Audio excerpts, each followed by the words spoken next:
बहुत जमाना पहले एक नेक और इबादत गुजार लड़की थी जिसका नाम मरियम था। वो दिन रात अल्लाह की याद में रहती थी। हर कोई उनकी पाकीज़गी की गवाही देता था, लेकिन अल्लाह ने उनके लिए एक बहुत बड़ी आजमाइश रखी थी। ऐसी आजमाइश जिससे सुनकर दिल कांप जाए। एक दिन अल्लाह के फरिश्ते ने आकर कहा, मरियम, अल्लाह ने तुम्हें एक बेटा देने का फैसला किया है। मरियम घबरा गई, कहने लगी, मेरे पास तो कोई मर्द नहीं आया, मेरा बच्चा कैसे हो सकता है? फरिश्ते ने जवाब दिया, ये अल्लाह का हुक्म है, जब वो चाहे तो सिर्फ कह देता है हो जा, और वो हो जाता है। वक्त गुजरा और मरियम के पेट में बच्चा पलने लगा। वो दिन ब दिन परेशान हो रही थीं कि लोग क्या कहेंगे, दुनिया कैसे इल्जाम लगाएगी, लेकिन अल्लाह ने उनको हिम्मत दी। जब पैदाइश का वक्त करीब आया तो वो शहर से दूर एक बयाबान में चली गईं। वहाँ एक सूखे खजूर के दरख्त के नीचे बैठ गईं। तन्हाई, खौफ और दर्द की शिद्दत से उनकी हालत बुरी हो गई। तड़पते हुए कहने लगी, काश मैं इससे पहले मर जाती और कोई मुझे याद भी न करता। ये अल्फाज सुनकर दिल दहल जाता है। एक नेक पारसा औरत जिसने कभी गुनाह नहीं किया, वो दुनिया के तानों से इतनी डर गई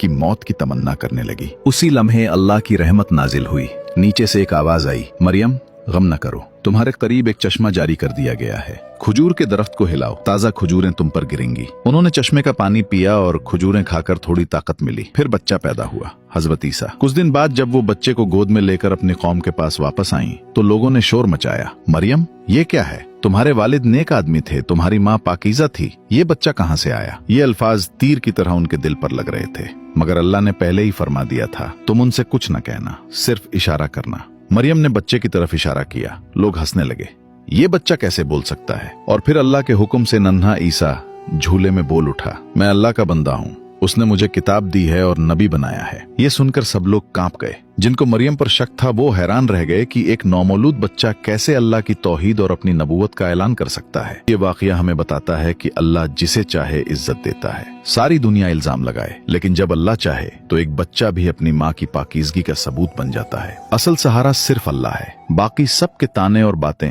महज आजमाइश हैं।